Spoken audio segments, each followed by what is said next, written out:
Hoy la idea es hablar un poco sobre el tercer Beis Hamikdash, el tercer templo de Jerusalén. Pero para eso vamos a empezar a hacer un resumen general de todos los santuarios. Y vamos a empezar con el tema de que, en principio, Hashem, Dios, ordenó a Moisés y a los Yehudim en el desierto que construyeran un santuario y les dio las especificaciones cómo debe ser ese santuario. Todos los santuarios posteriores, tanto los distintos Mishkanim como los Bate Hamikdash, tienen un modelo básico. Como dice el Rambam, que tiene que haber 3 niveles. Vamos a empezar de abajo hacia arriba, tiene que haber un patio, digamos, un hatzer, que es como un patio, alrededor del templo, y después tiene que estar el eijal, que es la construcción donde está el templo, que eso incluye tipo un hall, un kodesh, el santuario, y después el kodesh HaKodashim, como se llama normalmente, santo santuario. Todos tenían lo mismo, en eso todos eran iguales. Tanto el Mishkan, los distintos Mishkanim, como los Bate Hamikdash, los templos de Jerusalén. Pero vamos a empezar por el comienzo. Mishkan, santuario que los judíos hicieron en el desierto. El Mishkan se construyó 5 veces, tuvo 5 modelos distintos, no modelos distintos, sino 5 construcciones. En total, todos los santuarios, incluyendo los Mishkanim y los Bate Hamikdash, tuvieron un periodo de 1309 años. 410 el primer Bate Hamikdash, el primer templo, 420 el segundo, y los distintos números, como vamos a decir, de los distintos Mishkanim, santuarios móviles o a veces era fijo, en total duraron 1309 años. Vamos a empezar por el Mishkan del desierto, el santuario del desierto. Tenía un patio que medía 50 metros por 25 metros, o sea, 1250 metros cuadrados. Y el santuario en sí, que estaba dentro de ese patio, medía 75 metros cuadrados, porque tenía 15 metros de largo por 5 metros de ancho.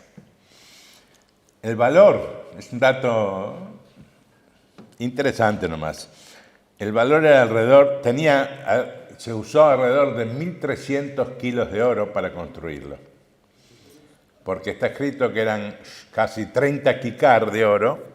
Un kikar del Kodesh son 45 kilos de oro, por lo tanto, si hacemos la suma da 1.300, y al valor del oro que hoy está más o menos 55 o 56 mil dólares el kilo, estamos hablando de casi alrededor de 70 millones de dólares costaría hoy, digamos, hacer el Mishkan. El Mishkan del Midbar estuvo 39 años yendo por el desierto, y la propiedad era que era móvil, desarmable y armable, como sabemos. Después que los Yehudim entraron a Israel, a la tierra de Israel, entonces ahí construyeron el Mishkan en Gilgal durante 14 años. ¿Por qué 14 años? Porque esos 14 años llevó el tiempo de conquista y división de la tierra de Israel con Yoshua y Elazar, a Cohen. En ese Mishkan había una propiedad que no estaba el Aarón Abrit, no estaba el arca. ¿Por qué? Porque el arca iba con ellos a las guerras. Por lo tanto, no estaba dentro del Mishkan. Después de esos 14 años se construyó un Mishkan en la ciudad de Shiloh, que duró 369 años. Ese Mishkan la época de Mishkan de ese santuario, fue a lo largo de todos los jueces, los shoftim, hasta Elí y Shmuel Anabí, que estuvieron en esa época. Tiene una propiedad. Era una construcción de piedra fija ya, no era móvil ni desarmable. Y tenía dos nombres, Bet Hashem, la casa de Dios, y Oel también se llamaba carpa. ¿Por qué se llamaba carpa? Porque no tenía un techo construido de material, sino que eran los mismos techos que tenía el santuario del desierto, de telas y de cuero, era ese mismo. Este Mishkan duró, como dije antes, 369 años hasta que se destruyó. ¿Cuándo se destruyó? Cuando el final de la época de Elí, ya estaba el profeta Shmuel, los judíos hicieron una guerra contra los plishtim, los filisteos, y se llevaron como siempre, el Aarón Abrita, el arca, para la guerra. Pero los filisteos capturaron el arca, y ahí también murieron en esa guerra los dos hijos de Elí. Cuando Elí se enteró, falleció por el dolor que eso le causó, no tanto por los hijos como porque el arca fue capturada. A partir de ahí dejó de existir el Mishkan Shiloh. En el Mishkan Shiloh es la famosa historia de Hannah, que fue a pedir para tener un hijo, que era Shmuel Anabí. Después ese Mishkan pasó a Nov y a Gibón, dos ciudades. En Nov estuvo 13 años. Tampoco estaba el arca, porque el arca la habían capturado los plishtim. Y después estuvo en Gibón. Gibón es la ciudad donde Yeshua paró el sol, como dice Shemesh be Gibón Dom, Beyareach be Kamal. Sí. Y ahí estuvo durante 44 años. Tampoco estaba el Aarón ahí, porque si bien los plishtim, los filisteos, devolvieron el Aarón, quedó en la casa de cierta persona por un tiempo largo, hasta que David Amelech después, el rey David, lo recuperó. Entonces, estos son los 5 Mishkanim que existieron. Los 5 santuarios móviles o fijos que existieron antes de construir el Bet HaMikdash. Uno en el desierto, ese mismo después estuvo en Gilgal, 14 años, después se construyó uno de piedra, ya de materiales, en Shiloh, después 13 años en Gibón, otra vez el Mishkan móvil, y después 44, en Nov, y después 44 años en Gibón, que también era el mismo Mishkan. A partir de ahí, David Amelech, el rey David, decidió construir un Bet HaMikdash, un templo fijo, ya que sea eterno. O esa es la idea, por lo menos. Para eso, David Amelech no lo construyó al final, porque Hashem le dijo, vos tenés las manos ensangrentadas, porque él hizo muchas guerras, muchas conquistas de los pueblos alrededor, y por lo tanto, Hashem le dijo, vos no vas a construir Bet HaMikdash, tu hijo lo va a construir. Lo único que sí, le dio, a través del profeta Natán, le dio todo el plano, cómo tiene que ser el Bet HaMikdash. Y esto está descrito en Sefer Melachim, ahí está descrito cómo tenía que ser, cómo es el primer Bet HaMikdash. Lo que sí hizo David Amelech, acopió los materiales necesarios para construir el Bet HaMikdash. Ese acopio incluía miles y miles de kilos de oro, cobre, plata, obviamente piedras y maderas y todo lo necesario para la construcción. O sea, cosa que no haga falta nada para que se pueda construir ese templo, el primer Bet HaMikdash, el primer templo en Jerusalén. Su hijo Shlomo fue el que lo construyó finalmente, como está extraído en Sefer Melachim, se inauguró. Lo único que no tenía ese templo era un Ezrat Nashim, un patio de mujeres, como vamos a ver más adelante. Sí tenía una Azara, un patio donde estaba el Mizbeach, que estaba el altar para las ofrendas. Y también tenía un Ulam, y tenía un Kodesh y un Kosh HaKodashim, tenía el hall de entrada y tenía el santuario y el santo santuario. Y ahí sí ya estaba el Aarón Abrit, o sea, los utensilios que se usaron el primer Bet HaMikdash eran los mismos que hizo Moshe Rabbeinu en el desierto. De ahí pasamos al segundo Bet HaMikdash. El primer Bet HaMikdash duró 410 años, fue destruido por Nebuchadnezzar, Nabucodonosor. Antes de que se destruya, tenemos que decir que el rey Yoshiyahu agarró, como él sabía que ya se venía la destrucción del templo, ya los profetas, Hashem a través de los profetas había advertido que se iba a destruir el Bet HaMikdash. Entonces, 50 años antes, más o menos, así dice el Tanaj, 50 años antes de la destrucción del Bet HaMikdash, ordenó a los Leviim que escondan el arca sagrada en túneles o en lugares ocultos bajo el Bet HaMikdash, bajo el templo. Esos túneles fueron construidos originalmente por Shlomo HaMelech, porque Shlomo HaMelech también vio con Ruach HaKodesh que el Bet HaMikdash se iba a destruir, entonces construyó esos lugares para ocultar el arca ahí. Como dice el Rebbe, que el arca realmente es que Shlomo HaMelech construyó dos santuarios equivalentes, uno arriba, en la superficie, y otro en lo profundo de la tierra. O sea que construyó dos lugares para el arca, uno en la superficie a la vista y otro oculto abajo.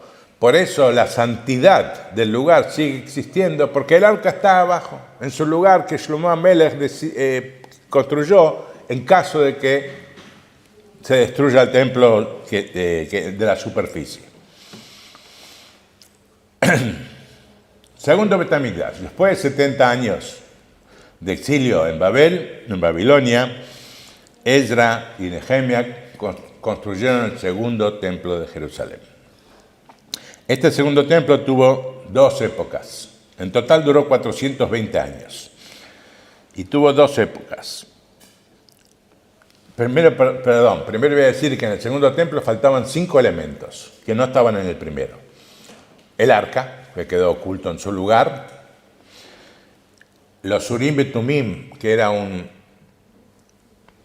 escrito en un pergamino que iba dentro del Hoshen, dentro del pectoral del Cohen Gadol, del sumo sacerdote, con el cual se le podía hacer preguntas a ese Hoshen, y ese Hoshen, ese pectoral que tenía las 12 piedras preciosas con los nombres de las tribus, que tenía todas las letras del Alefbet, iluminaban esas letras cuando se le preguntaban y daba la respuesta a la pregunta que se le hacía. No se le podía preguntar cualquier cosa, era solamente para preguntar cosas que tenían que ver, inherentes a todo el pueblo judío. Por ejemplo, si ir a la guerra con un pueblo X o no ir a la guerra, o o cosas por el estilo, pero no cosas simples. ¿Qué número vas a ir en la lotería, por ejemplo?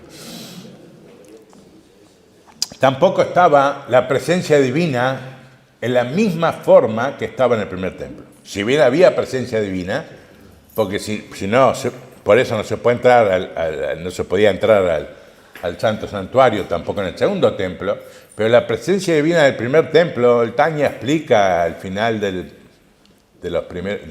los últimos capítulos del Likutei Amarim, de la primera parte del Tanya, explica ahí cuál es la diferencia entre la presencia divina del primer templo a la presencia divina del segundo templo. No vamos a explayarnos en eso, pero vamos a decir resumidamente que la presencia divina del primer templo venía directamente del mundo de Atzilut, que es un mundo superior, muy elevado, y la presencia divina del segundo templo venía de un mundo más bajo.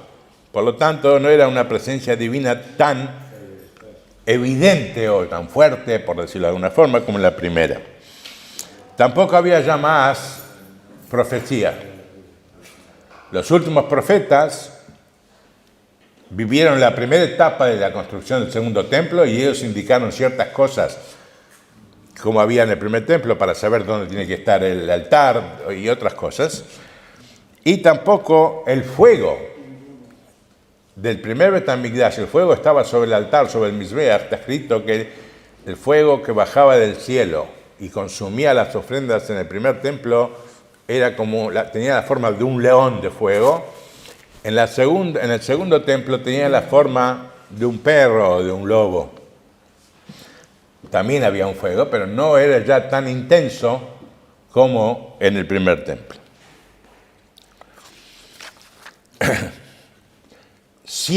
Unos 100 años antes, bueno, en el interín ocurrió el hecho de que fue conquistado por los greco-sirios, con Antíocos y todo el maíz de Hanukkah, como los Hashmonaim volvieron a recuperar el templo y reinaugurarlo. Eso fue unos 200 años antes que se destruya. 100 años más o menos, 102 para ser exactos, gobernaron los Hashmonaim, los descendientes de los Hashmonaim, de los macabeos, y los últimos 102 años reinaron, se consideraban descendientes de los macabeos, pero no eran descendientes de macabeos, eran descendientes de Ordus o Herodes, que él, 102 años antes de la destrucción del templo, él refaccionó el templo totalmente, lo hizo totalmente nuevo. El pueblo judío estaba bajo dominio romano, pero él igual refaccionó el templo sin permiso, hasta tal punto que el Talmud dice que el que no vio el templo de la belleza del templo de Ordus, de Herodes, no vio una construcción linda nunca. Era un templo muy, muy lindo. Ese templo, como dijimos, duró 420 años hasta que fue destruido por los romanos. Ahora vamos a ver algunas cosas. ¿Cómo estaba más o menos construido ese templo? ¿De dónde sacaron vamos en el primer Bet HaMikdash, el primer templo, Hashem le dio los planos a David Amelech, al rey David, a través del profeta Natán. Pero el segundo templo, ¿de dónde sacaron?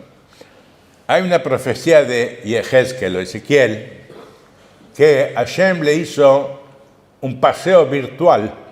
Ya existía la virtualidad en esa época. Un paseo virtual por Jerusalén y el tercer templo. Y está descrito en los capítulos, creo, si no me equivoco, 40 y pico, 45, 44, por ahí, cómo tiene que ser el tercer templo. Ahí Hashem le demostró cómo tiene que ser el tercer templo. Hay cosas que no están claras. Hay cosas que están claras y hay cosas que no están claras cómo tiene que ser el tercer templo. De hecho, el segundo Bet HaMikdash se basó en cosas que tenía el primer Bet HaMikdash y en cosas que va a tener, que están descritas en Yehezkel, en Ezequiel, cómo va a ser el tercer Bet HaMikdash. Hicieron una combinación de esos dos, del primero y el tercer templo, y así fue construido el segundo templo. El templo estaba emplazado en lo que se llama Har HaBayit, la explanada del Bet HaMikdash, que era una explanada donde la gente entraba y ahí al templo no se podía entrar, o sea, la parte principal del templo no se podía entrar, o ya al Har HaBayit no se podía entrar con zapatos, por ejemplo, o con un bastón o cosas por el estilo. Entonces había un lugar que Herodes lo construyó, que estaba cubierto con columnas, como una basílica más o menos, donde ahí la gente se descalzaba y hacía sus negocios también, ahí me imagino, entre ellos. Pero la explanada del Bet HaMikdash, sin contar ese agregado que hizo Ordus, que no se consideró Kadosh, esa parte, no se consideró santa como toda la demás explanada del templo. La explanada del templo tenía 500 amot por 500 amot, o sea, 250 metros por 250 metros. Y el templo estaba ubicado no en el centro, sino más corrido hacia un rincón. ¿Cuál es la diferencia entre el tercer templo, que se va a construir Bezrat Hashem pronto, y el segundo templo? Como dije antes, Hashem le hizo un recorrido virtual por el tercer Bet HaMikdash a Yehezkel, a Ezequiel, y está descrito en Ezequiel cómo tiene que ser. Más o menos, después vamos a ver ahora enseguida acá tenemos una imagen de cómo más o menos va a tener que ser, no se sabe exactamente. Ahora, la pregunta es la siguiente. Lo que sí se sabe, por ejemplo, es que si bien va a tener las mismas condiciones del segundo y el primer templo, que tiene que haber un hacher, o sea, un patio, y tiene que haber un ulam, un ejal, un santuario donde adentro de ese santuario está el ulam, que es un hall, y está el Kodesh, que es el santuario, y el Kodesh HaKodashim, que es el santo santuario. En eso no cambia nada. En los detalles hay muchas diferencias entre el tercer templo y los templos anteriores. Primero, la explanada del templo. La explanada del templo está escrito que va a tener 3.000 amot, 3.000 codos por 3.000 codos, o sea, 1.500 metros por 1.500 metros. Estamos hablando de 1,5 kilómetros por 1,5 kilómetros. Gigante.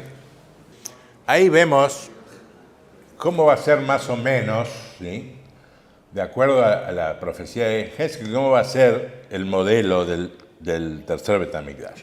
Podemos ver ahí que hay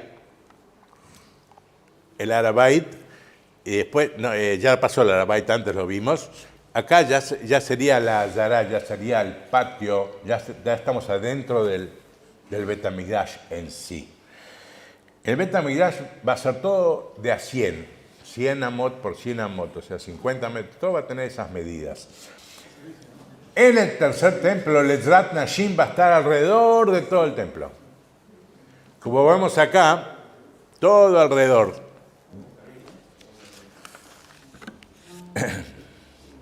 Después vemos la muralla. La muralla del templo, vemos ahí, va a ser muy alta, muy ancha, 3 metros de ancho que va a tener. Arriba se va a poder caminar, no solo se va a poder caminar, sino que arriba va a haber muchas cámaras o habitaciones, llámenlo como quieran, donde van a servir para distintas cosas, como en el segundo templo, que había una habitación donde se hacía el Lechem Panim, había otra habitación donde se hacían la ropa de los Kohanim, había otra habitación donde se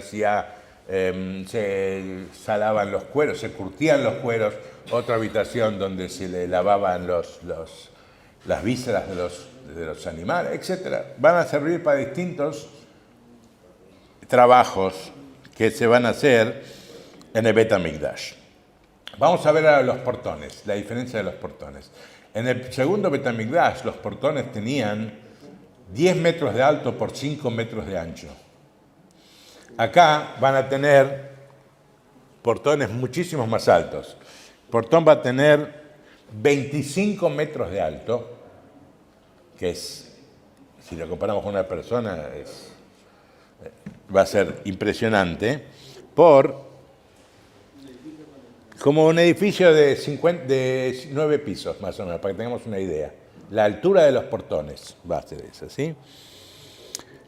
Y a los costados de los portones va a haber como unas palmeras, no reales, sino como de oro, como adorno. Después va a haber también, así como en el segundo Beit HaMikdash había 4 cámaras en el Ezrat Nashim, donde una era la cámara de los Nezirim, otra era la cámara de las maderas, la otra era la cámara de los aceites y los vinos. Ahora lo que es el Ulam va a ser de las mismas medidas que tenía el segundo templo. 100 codos por 100 codos por 100 codos. O sea, 50 metros por 50 por 50 de alto. Así va a ser igual, eso va a ser igual que en el segundo templo. Ahora, ¿cómo se va a construir el tercer Beit HaMikdash? Hay dos shitot, dos opiniones. Rambam dice que es un libro de leyes, de la Jot. Dice claramente que hay una mitzvah de construir Beit HaMikdash, que nosotros tenemos que construir Beit HaMikdash. Los seres humanos tenemos que construir Beit HaMikdash. Entonces, de acuerdo al Rambam, lo van a construir los humanos. Otra opinión es que el Beit HaMikdash va a bajar del cielo ya construido. ¿De qué quedamos? La Rambam, que es halajá, dice que tiene que ser construido por el ser humano, por los hombres. Hay Midrash que dice que va a bajar del cielo. La opinión del Rebbe es que va a ser una combinación desde que el Bet HaMikdash va a bajar del cielo incompleto, con algunos detalles que van a faltar. Entre ellos, por ejemplo, los portones. Los portones los vamos a poner nosotros y con eso se termina la construcción, porque si uno construye una casa sin puertas, sin portones, falta todo, porque cualquiera puede entrar. Está el portón, lo que hace que la casa esté completa. Entonces nosotros vamos a completarlo. Ahora, ¿dónde se va a construir exactamente el Bet HaMikdash? Principalmente, ¿sí? Hoy, en el espacio que hay en el monte del templo, hay 2 mezquitas. Muchos dicen, en la mezquita que está, la que se conoce, la más grande, que está en la mitad detrás del Kotel la Maraví, digamos, ahí hay una piedra fundamental, Eben Ashtia se llama. Entonces, muchos dicen que ahí estaba el Aarón sobre esa piedra. Por lo tanto, ahí va a ser el Kodesh HaKodashim, el Santo Santuario. Otros dicen que no, que la piedra Eben Ashtia, ahí estaba apoyado el Mizbeach, el altar externo. Por lo tanto, si el altar va a estar ahí, el Bet HaMikdash va a estar en otro corrido un poco. Para terminar, quiero decir que hay, como dijimos antes, hay 3 niveles de Kedusha, de santidad. Primero tenemos el Mizbeach, el altar externo, ¿sí? Después tenemos el Kodesh, donde estaba ahí el altar del incienso y la mesa y la menorá. Y después tenemos el Kodesh HaKodashim, donde estaba el Aron Abrit.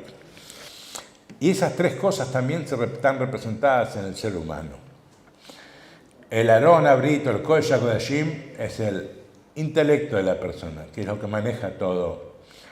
El Kodesh, que había menorá, shulchan, y el altar estaba el candelabro, la mesa y el altar del incienso, representa las 3 emociones principales, que son Gesed, bondad, Gburá, rigidez, y Tiferet, que son, las otras se ramifican de ahí.